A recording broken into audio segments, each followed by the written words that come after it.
Columbina, we're here! Can't quite believe we're meeting out here. We've gotten used to walking over to Silver Moon Hall whenever we go see you. Well, you're still welcome to go there whenever you want to see me. It's just, now that it's all over, I've decided to make some changes. Try and fit in with the Frost Moon Scions, like Llama suggested. The older generation are still timid around me. They don't dare get too close, and they bow their heads when I walk by. But things are much better with the children. I see more curiosity in their eyes. Hopefully, by the time the next Moon Prayer Night comes around, I can enjoy the festival with them as myself, without having to pretend that I'm only dressed up as the Moon Goddess. You'll do fine, Columbina. I'm sure they'll realize you're super nice once they get to know you better. You really think so? When we first met, you thought I was a little up in the clouds. We were just starting out then, come on! So Llama told you, huh? I'm only teasing. I know that I have you to thank for pulling me back down to solid ground. It feels good to finally stand firm on the earth where I was born. Oh, that's great!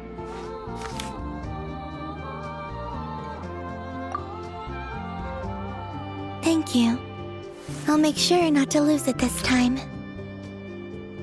Well then, are you ready? Ether, what happened to our spaceship back then? Why did you leave? It's time to learn the truth at last. I'm ready as I'll ever be. Good. Then let me open the way for you.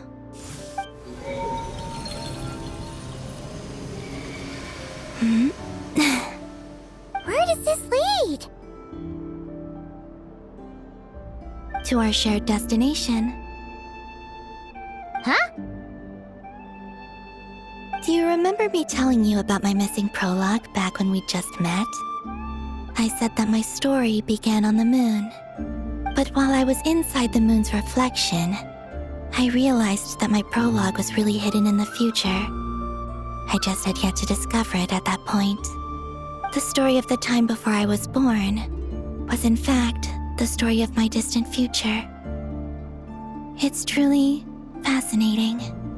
But when I obtained the Trilunar Authority and returned to our present reality, I sensed something I hadn't expected.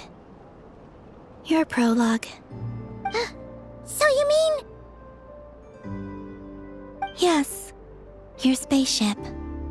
All this time, it has been hidden on the Frost Moon, which lay beyond the sky.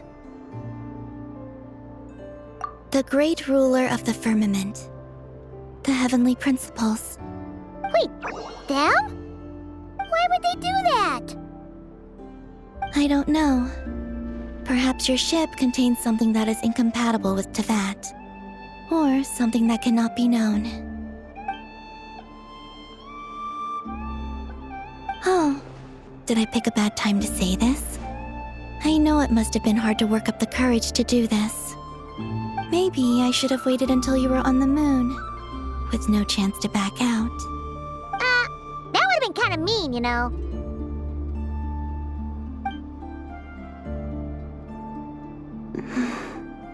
Take me there. Oh? Whatever is hiding in that ship, it belongs to me and Ether. Those memories belong to us. No one else has the right to decide whether I should or shouldn't know about it. Not even the heavenly principles. Very well. Then let's go. You two take care, alright? And don't forget to come back soon! Rest assured, Paimon. We will. Traveler, after you. Thinking about the story that we'll find hidden on the moon? Yes. and hoping that it has a happy ending. Stories like that don't exist, you know? You don't believe in happy endings? I don't believe in endings.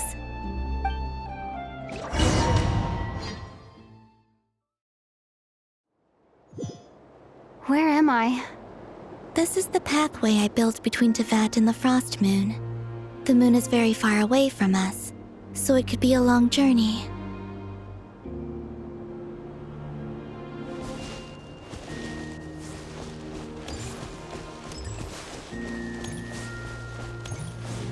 After I obtained the Trilunar Authority, I unwittingly saw past events from many of my friends' lives.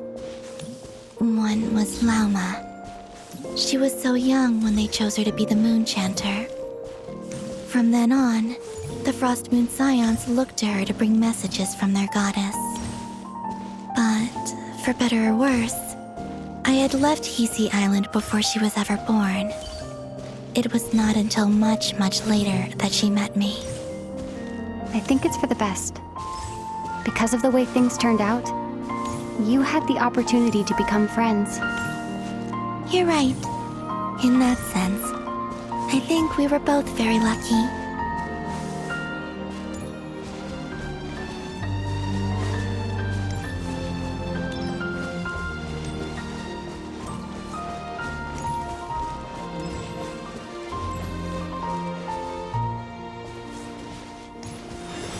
Oh, and about that mage, Nicole. I only recently learned that she has lived in Teyvat since the time of the Three Moon Sisters. The Moon Goddesses always had a good relationship with the angels. I suppose our friendship continues that tradition.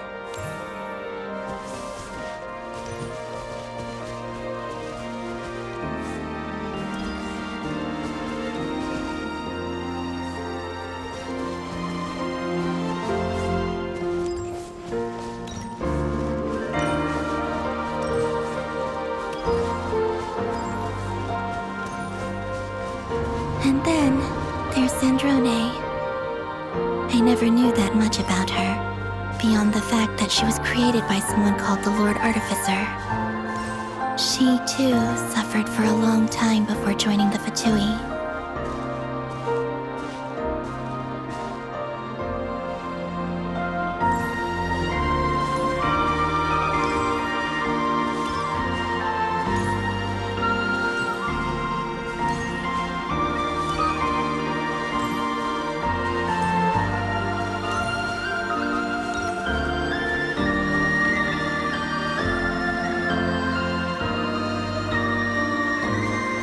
How I wish I could talk to her again, even if only to hear her say nasty things to me.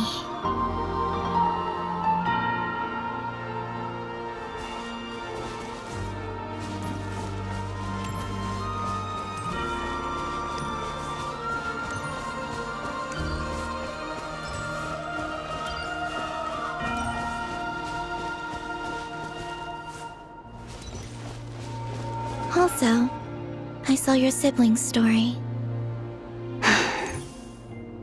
I'm afraid I didn't see much. It seems that he rarely came to the surface where the moonlight shines. But I did notice that back when you first set out on your journey, he would often appear nearby, gazing at you from afar with a guilty look in his eyes. Ether.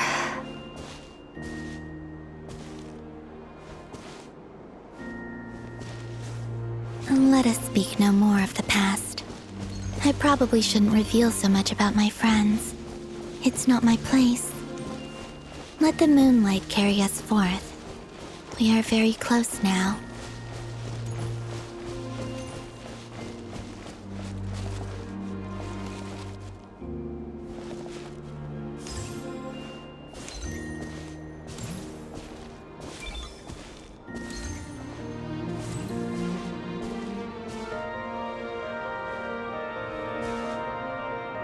After this, I'd like to bring some Kuhenki to the moon as well.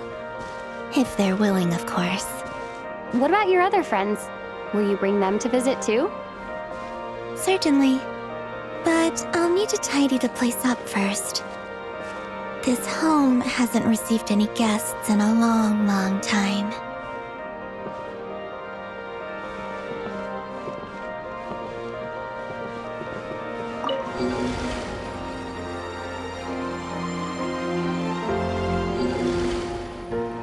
I remember writing something similar with you on Moon Prayer Night. I believe it was called... Dodoko's Whirligig. Yes, that was it. You asked me if I was afraid to return to the moon, and I said that I was. The idea that I had gained something precious, only to lose it so quickly. That frightened me. But I'm not afraid anymore. Besides, this time, we're traveling together.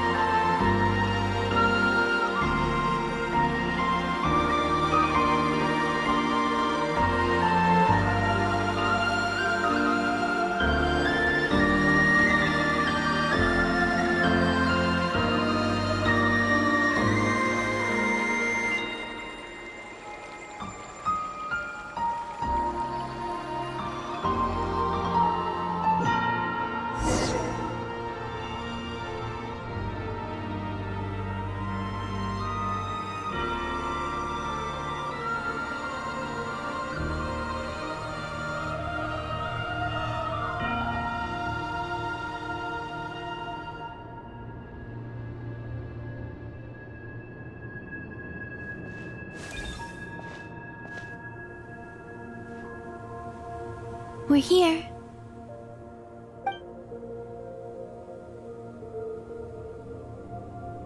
Over there.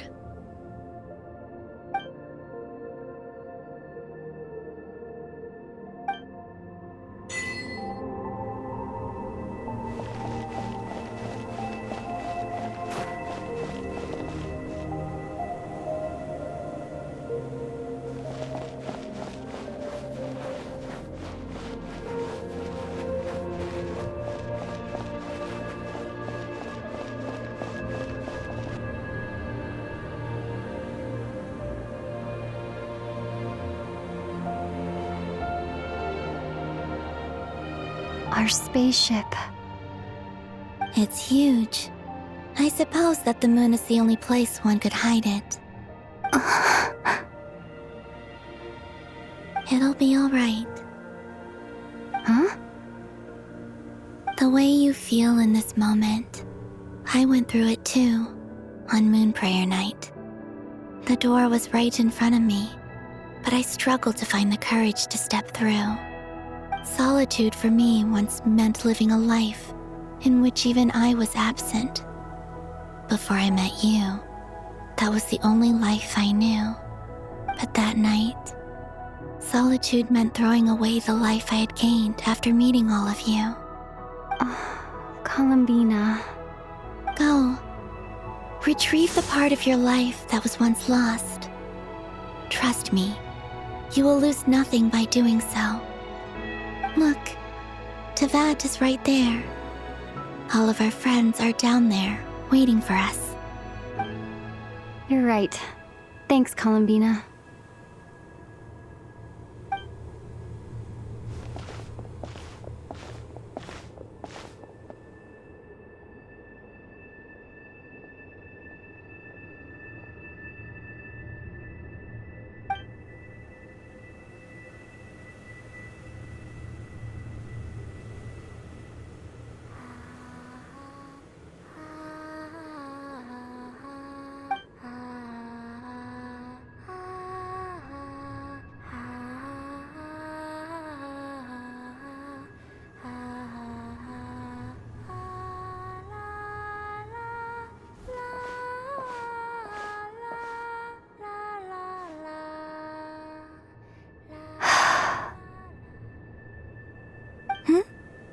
Finished? Yeah. Why did you take your eye mask off? Well, since my return, I've decided to take more opportunities to see the world with my own eyes. Besides, I've always wondered how Tevat looks from the moon. And what do you think? It's beautiful. I could spend a whole day here just gazing at it. What about you? What do you think of the truth you found? I haven't looked at another person's expression in a long time, but I think yours is saying it was neither good nor bad. Keep this up, and it won't be long before you give Nefer a run for her money. Oh, I don't think that's going to happen. I'm much more used to sensing what's going on around me with Kuvaki. I think I'll save my eyes for seeing special moments I really want to remember. I read the spaceship's flight logs. I always assumed that this was my first time in Tevat. I thought that Ether and I must have been hibernating in space for centuries on end, but the logs show that our spaceship flew over the skies of Tevat once before. A long, long time ago. Flew over? So you didn't land? No. The ship barely came to a stop before flying on again. After that, it continued traveling through space for a long time. Some of the data is corrupted, but I suspect that it kept flying for thousands of years. It was only after that that the ship made a forced landing in Nodcry. When Ether found me, he came from outside the ship. Could this mean that he left the ship long before I did? Maybe even during our first pass over Tevat? Are you alright? Yes. I can feel that the truth is coming together, one small piece at a time. I remember Ether telling me that when he first arrived in Conria, he could not recall the past. So this might be something that even he doesn't know. Here, I made some space for you.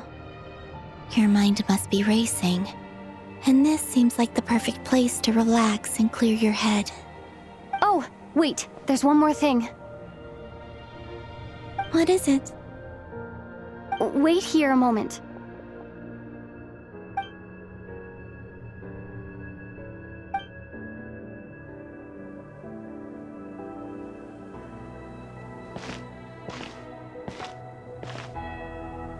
Hey, Columbina.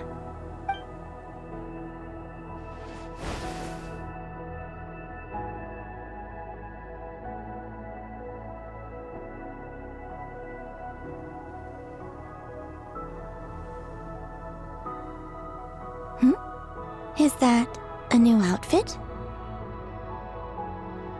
An old one, technically. It's been in a cabinet inside the ship this whole time. It's a matching pair with Ether's. He's always liked this set more. Huh. I don't think there's a huge difference. Really? Yes, it's still the same you. You're the same person, no matter what clothes you wear. Only Columbina would make an observation like that. Traveler, do you consider Tevat your home? Home is wherever Ether is. But then, after all the time I've spent here and everything I've been through, yes, I'd say it's my home. Would you change your answer if Tevat changed appearance? I mean, if the truth about Tevat turned out to be different than what you thought. I don't know. But I don't think so. The truth is not what matters most to me about Tevat.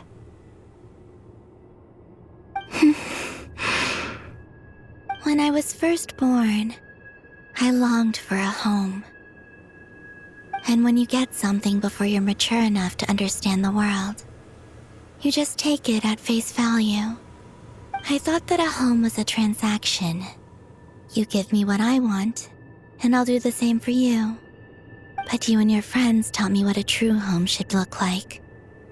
You never asked for anything, yet you gave so generously to me. That's because your friendship matters to us. It was worth it. In the past, I thought that my birth in Nodcry must have been a mistake. But after journeying to the distant past where the story began, I realized that it was I who chose Nodcry to be my future home. Now, I am glad that I made that choice. I'm sure your friends are just as glad.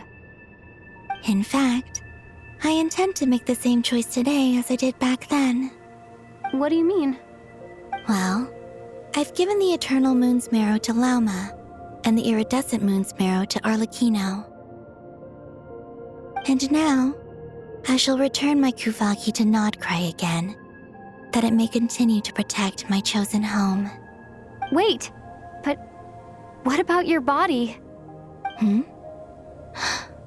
Oh, are you worried that I'll disappear again?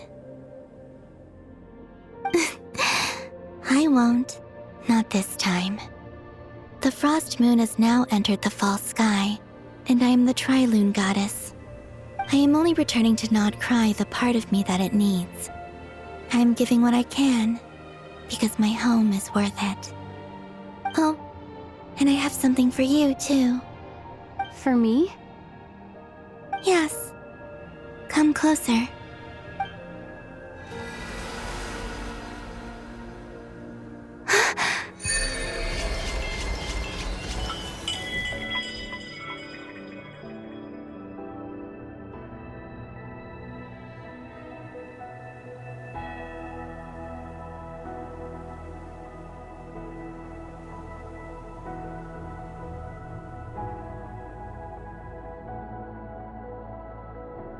What was that?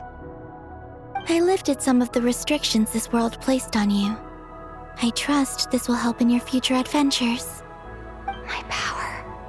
It feels like it's grown. I can use the elements more freely now. Thank you. This will be a great help. You're welcome. I see you as family, and after everything you've done for me, In fact, no. It's not because I owe you. It's because you're worth it. Here, this flower is for you.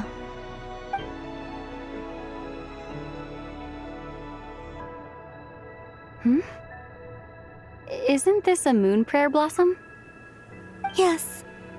Don't worry. You will never see these flowers lose their color again. I'm finally discovering the joy of giving. How I wish I'd learned this sooner. Hey, better late than never. What are you thinking about now? Why don't you take a guess?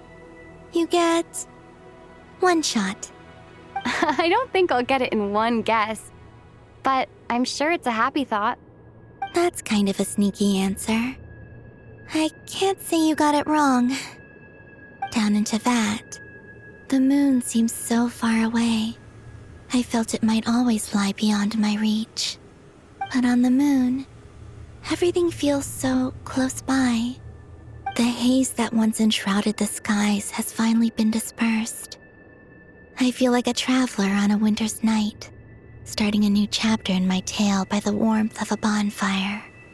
I don't have a lot of luggage, but I do have a lot of hope for the future. Well, what's next? Next, to start with, I want to stay here just a little longer. After that, let's return home and continue our journey.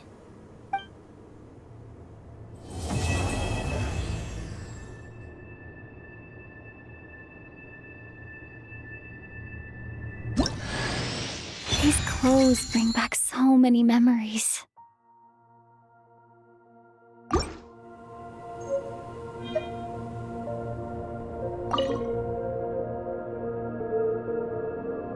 The journey goes on, for you and for me. Like I said, this is not the end. I don't believe there has to be an ending. Oh, is that your next destination? Most people would probably tell you to pack some warm clothes. But I experience things differently than most people, so I can't know how cold it is. In fact, it is home to quite a wondrous heat source. I think they call it Kreshnik's torch. Every city in Snezhnaya is built around one of those. I sensed the energy it gave off as I was passing by on a railway train. It felt grand and distant. I also recommend the Korolievsky troupe in Snezhnograd. They give performances quite regularly, and entry was free for harbingers. I liked them a lot. Ice cold and sharp. Crystal clear in some ways, yet profoundly unfathomable in others. Like the thick layer of ice on top of a frozen lake. That's just the impression that Tsaritsa gives me. I was never able to glimpse what truly lies beneath that icy exterior.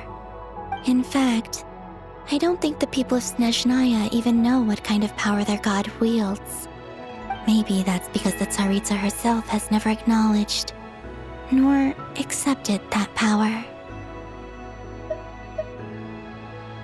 There's Regrator, the Rooster, and the Jester. Between them, they control a lot of what happens in Snezhnaya, but I can never wrap my head around how exactly power is split between them. I just know they are each responsible for many specific domains. I noticed that the Rooster and Regrator often appear to get along on the surface, while working against each other in secret, and theirs is not a friendly rivalry. But I wasn't particularly interested, so I tended to keep my distance. Now that I think about it, the term Mistelton often seemed to come up in connection with Project Stuja. Once things settle down in Notcry, I'd like to explore the world beyond Snezhnaya. You've told me so many stories about the other places you've been to, and all the friends you've made there. I'm curious to visit those nations and see them for myself. It would also help me learn more about the journey that has made you into the person you are today.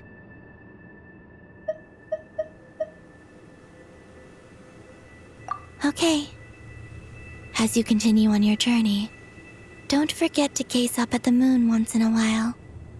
It is, after all, no longer an illusion.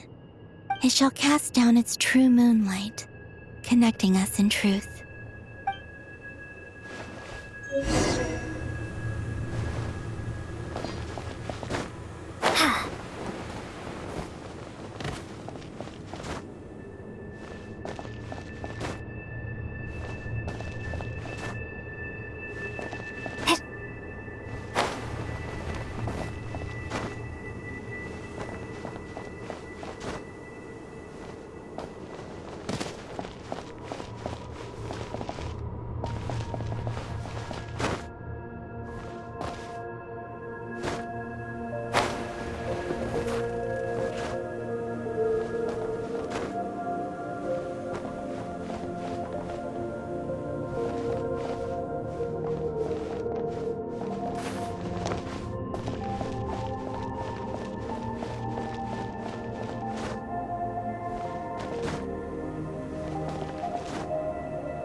The journey goes on, for you and for me.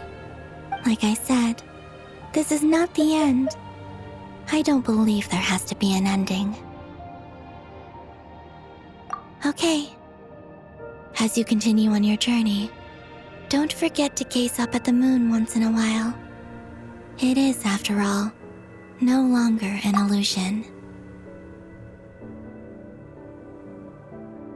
It shall cast down its true moonlight, connecting us in truth.